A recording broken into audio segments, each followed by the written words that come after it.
एक लड़की शादी से पहले अपनी माँ के पास आई और उसने अपनी माँ से कहा कि अम्मी जान, आप तो जानती हैं कि मेरी शादी हो रही है और मैं यहाँ से रुखसत होकर एक नए घर में चली जाऊंगी, तो आप मुझे कोई एक ऐसी नसीहत करें कि मेरी इज़्दवाजी जिंदगी बहुत खुशगवार गुजरे। उसकी माँ ने थोड़ी देर सोचा और फिर एक ब्रीफ केस मंगवाया। वो ब्रीफ केस अपनी बेटी के हवाले करते हुए उसके कान में कोई बात बोली और साथ ये भी हिदायत की कि ये ब्रीफ केस अपने शोहर को कभी खोलने मत देना। अगले दिन जब वो नई नवेली दुल्हन बनकर अपने शोहर के घर पहुंची तो उसने उस ब्रीफ केस की तरफ इशारा किया और अपने शोहर से वादा लिया कि वो इस ब्रीफ केस को कभी नहीं खोलेगा। शोहर ने भी वादा कर लिया। दिन गुजरते गए मगर शोहर ने ना तो कभी ब्रीफ केस खोला और ना ही कभी उसे देखा और ना ही कभी इस ब्रीफ केस के बारे में अपनी बीवी से कुछ पूछा। अब उनकी शादी को 50 साल गुजर चुके थे और वो बूढ़े हो रहे थे। बीवी की तबीयत बहुत ही खराब हो चुकी थी और वो बिस्तरे मर्ग पर पड़ी हुई थी और अपनी आखिरी सांसें गिन रही थी। तब उसके खामंद की नजर उस ब्रीफ केस पर पड़ी तो उसने अपनी बीवी से कहा कि अब तो बता दो कि उस ब्रीफ केस की क्या कहानी है। बीवी बोली,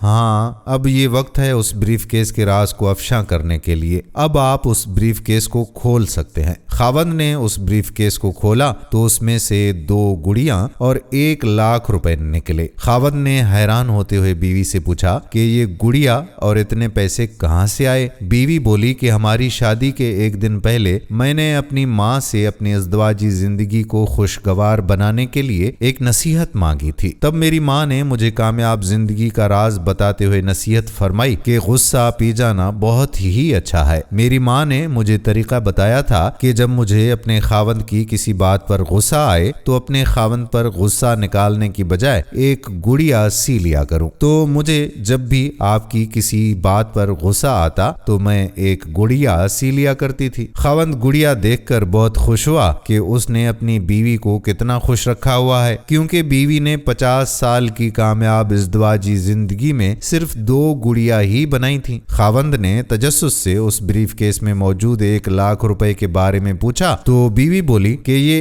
1 लाख रुपए मैंने गुड़िया बेच बेच कर इकट्ठे किए हैं। अब खावंद के चेहरे का रंग फीका पड़ गया और उसे एहसास हुआ कि उसने किस कदर अपनी बीवी पर गुस्सा किया है और उसकी बीवी उस पर वापस गुस्सा करने की बजाय किस कदर सब्र व तहम्मुल से उस गुस्से को पी जाया करती थी और उसे इस बात का एहसास तक नहीं होने दिया। अब उसकी बीवी उसके पास सिर्फ चंद लम्हों की मेहमान थी। वो उससे माफी मांगने लगा मगर अब पछतावा उसका मुकद्दर बन चुका था। दोस्तों, याद रखिए, ये जिंदगी बहुत ही आर्जी है, तो इसलिए हमें इसे लड़ाई झगड़े या एक दूसरे पर गुस्सा करने या बरहम होने की बजाय हमें खुशी खुशी ये जिंदगी गुजारनी चाहिए। वक्त किसी का नहीं है और ये किस कदर तेजी से गुजर जाता है हमें इसका एहसास तक भी नहीं होता। इसलिए हमें चाहिए कि हम किसी को तकलीफ दिए बगैर जिंदगी को हंसी खुशी गुजारें, अपनों के साथ खुश अखलाकी से पेश आएं और अपने पीछे अच्छी